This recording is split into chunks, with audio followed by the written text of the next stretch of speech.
اللہ تعالیٰ علیہ وسلم کا مبارک بچپن بھی آپ نے سماعت کیا اور بچپن کی خوبیاں اور کمالات ذکر کیے گئے۔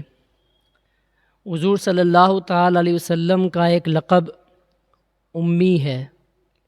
اس لفظ کے دو معنی ہیں، یا تو یہ ام القریٰ کی طرف نسبت ہے، ام القریٰ یعنی مکہ مکرمہ، ام القریٰ یہ مکہ شریف کا لقب ہے، لہٰذا امی کے معنی مکہ مکرمہ کے رہنے والے۔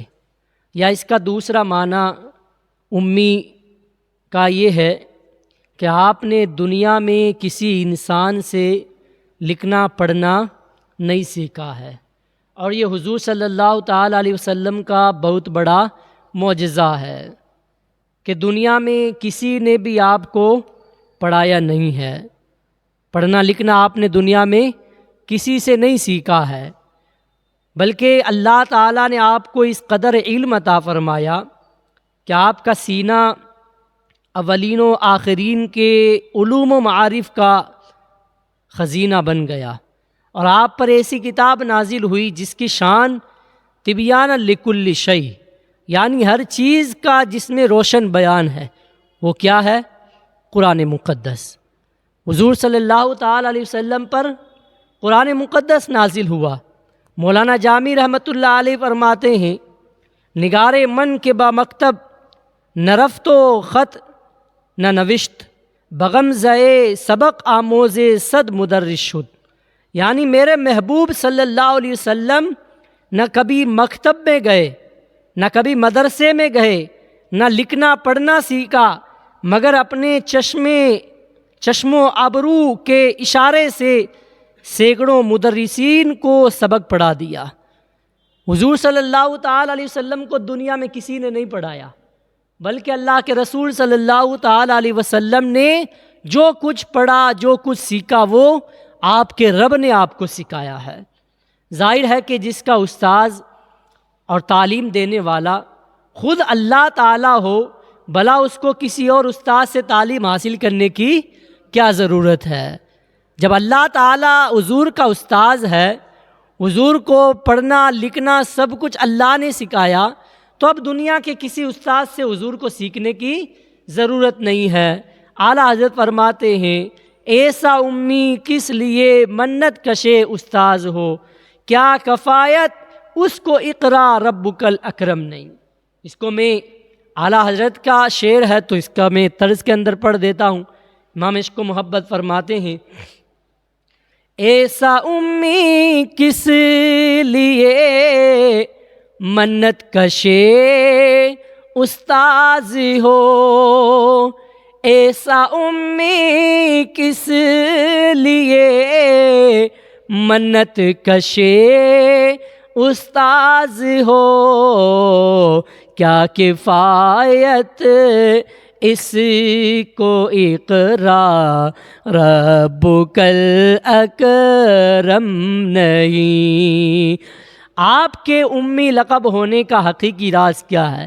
اس کو تو اللہ تعالیٰ ہی جانتا ہے، اللہ کے سوا کوئی نہیں جانتا، لیکن بظاہر اس کے اندر بہت ساری حکمتیں ہمیں نظر آتی ہیں۔ کچھ حکمتیں میں آپ کے سامنے بیان کر دیتا ہوں۔ سب سے پہلی حکمت اس میں یہ ہے کہ تمام دنیا کو علم و حکمت سکھانے والے حضور اقدس صلی اللہ تعالیٰ علیہ وسلم ہوں، اور آپ کا استاذ صرف اللہ تعالیٰ ہو، کوئی انسان آپ کا استاذ نہ ہو، تاکہ کبھی کوئی یہ نہ کہہ سکے کہ پیغمبر تو میرا شاگرد ہے، پیغمبر تو میرا اسٹوڈنٹ ہے، یہ نبی تو میرے پاس پڑھے ہوئے ہیں، کوئی یہ نہ کہہ سکے۔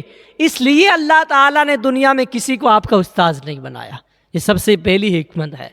دوسری حکمت یہ کہ کوئی شخص کبھی یہ خیال نہ کر سکے کہ فلاں آدمی حضور صلی اللہ علیہ وسلم کا استاذ تھا تو شاید حضور صلی اللہ علیہ وسلم سے زیادہ علم والا ہوگا، یعنی کوئی یہ خیال نہ کر سکے اگر حضور کا کوئی دنیا میں استاذ ہوتا تو شاید کوئی یہ کہہ سکتا تھا کہ فلاں تو یہ دیکھو فلاں وہ نبی کا بھی استاذ تھا۔ اب جب نبی کا وہ استاد تھا، ظاہر سی بات ہے شاگرد کا علم کم ہوتا ہے، استاذ کا علم زیادہ ہوتا ہے، تو پھر وہ یہ بھی سوچ سکتا تھا کہ شاید اس کا علم حضور سے زیادہ ہو، اس لیے اللہ تعالیٰ نے دنیا میں کسی کو آپ کا استاذ نہیں بنایا۔ تیسری حکمت یہ ہے کہ حضور صلی اللہ علیہ وسلم کے بارے میں کوئی یہ وہم بھی نہ کر سکے کہ اللہ کے رسول صلی اللہ علیہ وسلم چونکہ پڑھے لکھے آدمی تھے، اس لیے انہوں نے خود ہی قرآن کی آیتوں کو اپنی طرف سے بنا کر پیش کر دیا، اور یہ قرآن یہ اللہ کا کلام نہیں ہے، یہ تو نبی کا خود کا بنایا ہوا ہے۔ حضور صلی اللہ علیہ وسلم کو اللہ تعالیٰ نے امی بنایا، امی یعنی کسی سے آپ نے لکھا پڑھا نہیں ہے۔ تو یہ کوئی یہ وہم نہ کر سکے کہ حضور تو پڑھے لکھے ہیں، فلاں آدمی سے آپ نے پڑھا ہے، فلاں آدمی سے آپ نے پڑھنا سیکھا ہے، لکھنا سیکھا ہے، تو یہ قرآن جس کو حضور رب کا کلام بتا رہے ہیں، یہ رب کا کلام نہیں ہے، یہ تو ان کا خود کا بنایا ہوا ہے، کوئی یہ کہہ سکتا تھا۔ اس لیے اللہ تعالیٰ نے دنیا میں کسی کو حضور کا استاذ نہیں بنایا۔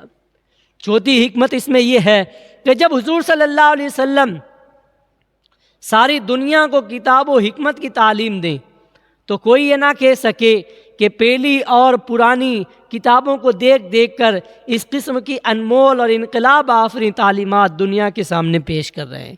یعنی حضور تو پڑھے لکھے ہیں، انہوں نے تو کسی استاد سے پڑھا ہے، تو یہ قرآن تو انہوں نے پہلے کی کتابوں کو دیکھ دیکھ کے لکھا ہے، توریت کو دیکھ کر لکھا، انجیل کو دیکھ کے لکھا، زبور کو دیکھ کر لکھا، آسمانی صحیفوں کو دیکھ کر انہوں نے قرآن بنا لیا ہے، یہ رب کا کلام نہیں ہے، یہ کوئی وہم اور گمان کر سکتا تھا۔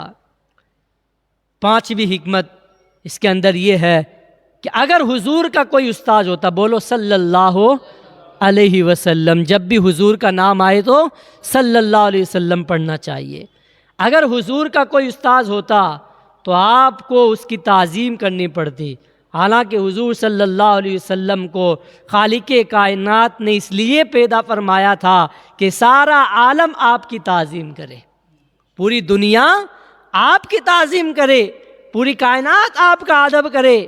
اس لیے اللہ تعالیٰ نے اس کو گوارا نہیں فرمایا کہ میرا محبوب کسی کے آگے زانوے تلمس طے کرے اور کوئی اس کا استاذ ہو۔ ظاہر سی بات ہے شاگرد استاذ کی تعظیم کرتا ہے، ایک اسٹوڈنٹ اپنے ٹیچر کی، اپنے استاذ کی، اپنے مولانا کی، اپنے جو پڑھانے والے ہیں اس کو ان کی تعظیم کرتا ہے۔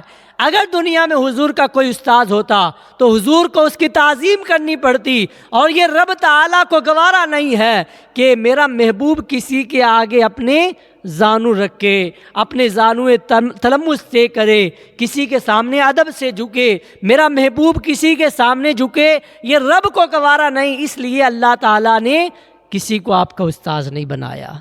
یہ حکمتیں ہیں۔ تو امی جو حضور کا نام مبارک ہے، حضور کا لقب مبارک ہے، اس کا مطلب بہت سارے لوگ ان پڑھ لیتے، حالانکہ ان پڑھ نہیں، میرے آقا کے جیسا تو عالم کوئی نہیں دنیا میں۔ ان پڑھ تو وہ ہوتا ہے جو گنوار ہوتا ہے۔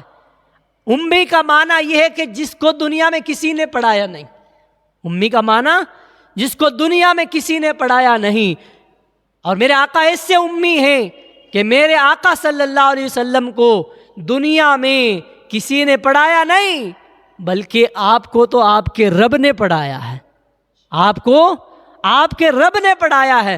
الرحمن علم القرآن، رحمان نے اپنے بندے کو قرآن سکھا دیا، قرآن کا علم سکھا دیا۔ اور ایک مقام پر رب تعالیٰ نے فرمایا وَعَلَّمَكَ مَا لَمْ تَكُنْ تَعْلَمْ، اے محبوب تم جو کچھ نہیں جانتے تھے ہم نے تمہیں سب بتا دیا ہے، ہم نے تمہیں سب بتا دیا ہے۔ قرآن پاک کے پہلے پارے کے اندر حضرت آدم علیہ السلام کا واقعہ، اللہ نے آدم علیہ السلام کے بارے میں فرمایا وَعَلَّمَ آدَمَ الْأَسْمَاءَ كُلَّهَا، اللہ نے آدم علیہ السلام کو تمام علوم عطا فرمائے۔ اللہ تعالیٰ نے آدم علیہ السلام کو تمام علوم عطا فرمائے، بہت سارا علم عطا فرمایا۔ اب آپ دیکھیں کہ اللہ رب العزت نے جب آدم علیہ السلام کو بہت سارے علم عطا فرمائے تو میرے آقا تو آدم کے بھی رسول ہیں، میرے آقا آدم علیہ السلام کے بھی سردار ہیں، ان کے بھی سید ہیں، ان کے سلطان ہیں۔ تو جب آدم علیہ السلام کے علم کے بارے میں قرآن گواہی دے رہا ہے کہ اللہ نے ان کو تمام علوم عطا فرما دی، تمام لینگویج، دنیا کی تمام زبانیں سکھا دی۔ تو آدم علیہ السلام کے علم کا یہ عالم ہے، تو جو آدم کا بھی آقا ہے، جو آدم کا بھی رسول ہے، جو آدم سے بھی بہتر ہے، جو آدم کا بھی سردار ہے، اس نبی کے علم کا کیا عالم ہوگا؟ تو ہمارے آقا صلی اللہ علیہ وسلم کے علم کی کوئی حد نہیں ہے۔ اللہ تعالیٰ بہتر جانتا ہے کہ اللہ نے اپنے حبیب کو کتنا علم دیا ہے، یہ اللہ ہی جانتا ہے۔ تو یہ اللہ کے رسول صلی اللہ علیہ وسلم کے ایک لقب امی کے بارے میں آپ نے سنا، آپ نے درود پاک کے اندر بھی یہ لقب آپ نے سنا ہوگا، صلی اللہ علی النبی الامی و آلہ صلی اللہ علیہ وسلم۔ تو امی کا مطلب کیا ہے؟ جس کا دنیا میں کوئی استاد نہیں ہے، جس کو دنیا میں کسی نے نہیں پڑھایا۔ میرے آقا صلی اللہ علیہ وسلم کے 6 سال کی عمر شریف ہوئی، وہ بھی آپ نے سنا۔ 8 سال کی عمر شریف ہوئی، وہ بھی آپ نے سنا۔ آج چونکہ جمعہ کا دن ہے تو تھوڑا درس لمبا ہو جائے گا، تو آپ تھوڑی دیر اور یہاں پر موجود رہیں اور درس کو پورا سن کر جائیں۔ یہ حضور صلی اللہ علیہ وسلم کی زندگی کا ایک اور واقعہ۔ آپ نے 8 سال کی عمر کے واقعات سنے، بچپن کی عمر کے واقعات سنے، 6 سال کی عمر شریف کے بارے میں بھی سنا۔ آج حضور صلی اللہ علیہ وسلم کی عمر شریف جب 12 برس کی ہوئی، تب آپ کے ساتھ کیا واقعہ پیش آیا؟ جب حضور صلی اللہ علیہ وسلم کی عمر شریف 12 برس کی ہوئی تو اس وقت ابو طالب نے تجارت کی غرض سے ملک شام کا سفر کیا۔ تجارت یعنی بزنس کی غرض سے اپنا سامان لے کر گئے ملک شام بیچنے کے لیے۔ ملک شام یعنی سیریا، پرانا نام ملک شام اور آج کا نیا نام سیریا ہے۔ ابو طالب کو چونکہ حضور صلی اللہ علیہ وسلم سے بہت محبت تھی، اس لیے ابو طالب آپ کو بھی اس سفر میں اپنے ساتھ لے کر گئے۔ حضور اقدس صلی اللہ تعالی علیہ وسلم نے اعلان نبوت سے پہلے 3 بار تجارتی سفر فرمایا ہے۔ اس سے پہلے بھی میں نے آپ کو بتایا کہ حضور صلی اللہ علیہ وسلم نے 3 مرتبہ اعلان نبوت سے پہلے تجارتی سفر فرمایا۔ اپنا سامان لے کر دوسرے شہر میں، دوسرے ملک میں بیچنے کے لیے جانا، تجارت کرنا، یہ کسی اور کی سنت نہیں ہے، یہ ہمارے نبی کی سنت ہے۔ یہ کس کی سنت ہے؟ ہمارے آقا کی سنت ہے۔ تو میرے آقا صلی اللہ علیہ وسلم نے 3 بار سفر فرمایا بزنس کے ارادے سے، تجارت کے ارادے سے۔ 2 مرتبہ آپ ملک شام یعنی سیریا گئے اور 1 مرتبہ آپ یمن تشریف لے گئے۔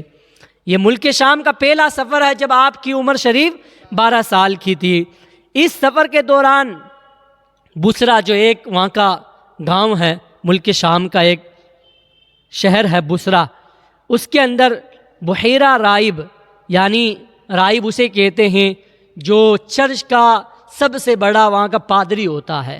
تو چرچ کا جو پادری ہوتا ہے اسے راہب کہا جاتا ہے۔ اس کے پاس آپ نے قیام کیا۔ اس نے توراۃ اور انجیل میں بیان کی ہوئی نبی آخر الزماں صلی اللہ علیہ وسلم کی نشانیوں کو پڑھ رکھا تھا اور ان سے آپ کو دیکھتے ہی پہچان گیا۔ اس نے پرانی کتابوں میں سب کچھ پڑھ لیا تھا کہ جو آخری نبی آئیں گے ان کے اندر کیا کیا نشانیاں ہوں گی۔ جیسے ہی اس نے حضور صلی اللہ علیہ وسلم کو دیکھا، پہچان لیا اور بہت ہی عقیدت اور احترام کے ساتھ اس نے آپ کے قافلے والوں کا احترام کیا اور ان کی دعوت کی۔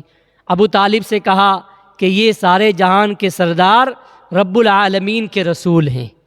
یہ بچہ 12 برس کا کوئی معمولی بچہ نہیں ہے، یہ اللہ تعالیٰ کے رسول ہیں جن کو اللہ تعالیٰ نے اس دنیا میں رحمت للعالمین بنا کر بھیجا ہے۔ حضور کو اللہ تعالیٰ نے سارے جہان والوں کے لیے رحمت بنا کر بھیجا ہے۔ اور میں نے دیکھا ہے کہ شجر یعنی درخت، حجر یعنی پتھر ان کو سجدہ کرتے ہیں، اور ابر یعنی بادل ان پر سایہ کرتا ہے، اور ان کے دونوں شانوں کے درمیان مہر نبوت ہے۔ شان کہتے ہیں شولڈر کو، کندھے کو۔ میرے آقا صلی اللہ علیہ وسلم کے مبارک کندھوں کے درمیان کیا تھی؟ مہر نبوت تھی۔ من جانب اللہ، اللہ کی طرف سے مہر نبوت چھپی ہوئی تھی۔ تو ان کے دونوں شانوں کے درمیان مہر نبوت ہے، اس لیے تمہارے اور ان کے حق میں بہتر یہی ہوگا کہ اب تم ان کو لے کر واپس چلے جاؤ، اس سے آگے نہ جاؤ۔ یہاں ملک شام کے اندر آگے نہ جاؤ، بلکہ یہیں سے آپ واپس مکہ چلے جاؤ۔ حضرت سید عالم صلی اللہ تعالی علیہ وسلم کے بارے میں رائب نے کہا کہ ابو طالب اپنا مال جو یہاں بکتا ہے اسی دام میں بیچ دو اور یہاں سے واپس چلے جاؤ، کیونکہ ملک شام میں یہودی ان کے بہت بڑے دشمن ہیں، یہودی ان کے بہت بڑے دشمن ہیں، وہاں پہنچتے ہی وہ لوگ ان کو شہید کر دیں گے۔ بحیرہ رائب کے کہنے سے ابو طالب کو خطرہ محسوس ہونے لگا، چنانچہ انہوں نے وہیں پر اپنا سارا مال بیچ دیا، اور بہت جلد حضور صلی اللہ علیہ وسلم کو بولو صلی اللہ علیہ وسلم، حضور صلی اللہ علیہ وسلم کو اپنے ساتھ لے کر مکہ مکرمہ واپس آ گئے۔ بحیرہ رائب نے چلتے وقت انتہائی عقیدت کے ساتھ آپ کو سفر کا کچھ توشہ اور سامان بھی دیا۔ یہ ترمذی شریف کی حدیث پاک کے حوالے سے میں نے آپ کو یہ واقعہ بتایا ہے، تو آپ اس سے اندازہ لگائیں کہ جب 12 برس کی عمر شریف ہے، میرے آقا صلی اللہ علیہ وسلم نے ابو طالب کے ساتھ ملک شام کا سفر فرمایا، اور اس سفر کے دوران کیا واقعہ پیش آیا کہ جو عیسائیوں کا بہت بڑا عالم تھا، عیسائیوں کا بہت بڑا راہب اور پادری تھا، اس نے تمام نشانیاں دیکھ کر میرے آقا صلی اللہ علیہ وسلم کے بارے میں بتا دیا کہ یہ بچہ جو 12 برس کا ہے یہ کوئی معمولی بچہ نہیں ہے، یہ اللہ کا رسول ہے جسے اللہ تعالیٰ نے رحمت للعالمین بنا کر بھیجا۔ تو 12 برس کی عمر شریف کے اندر ہی ایسے ایسے واقعات ظاہر ہو رہے ہیں، اور بچپن شریف کے آپ نے واقعات سنے کہ بچپن مبارک کے واقعات کا کیا کہنا، اور میرے آقا صلی اللہ علیہ وسلم کی ہر ادا کا کیا کہنا۔ ہر ادا کو لوگ دیکھتے تھے، سمجھ جاتے تھے کہ یہ انسان، یہ بندہ جو ہے یہ کوئی عام بندہ نہیں ہے، یہ کوئی عام بچہ نہیں ہے، یہ بہت بڑا بچہ ہے، یہ بہت بڑا انسان ہے، اللہ تعالیٰ کا یہ مقرب ہے، یہ اللہ کا نیک بندہ ہے، یہ اللہ کا رسول ہے، یہ اللہ کا نبی ہے۔ تو میرے آقا صلی اللہ علیہ وسلم کے بارے میں ایسی بہت ساری چیزیں آپ کو سننے کو ملیں گی۔ میری بس آپ سے گزارش یہی ہے کہ روزانہ آپ زیادہ سے زیادہ تعداد میں درس سیرت کے اندر آپ شرکت کریں۔ روزانہ 8 سے 10 منٹ درس ہوتا ہے۔ آج جمعہ کا دن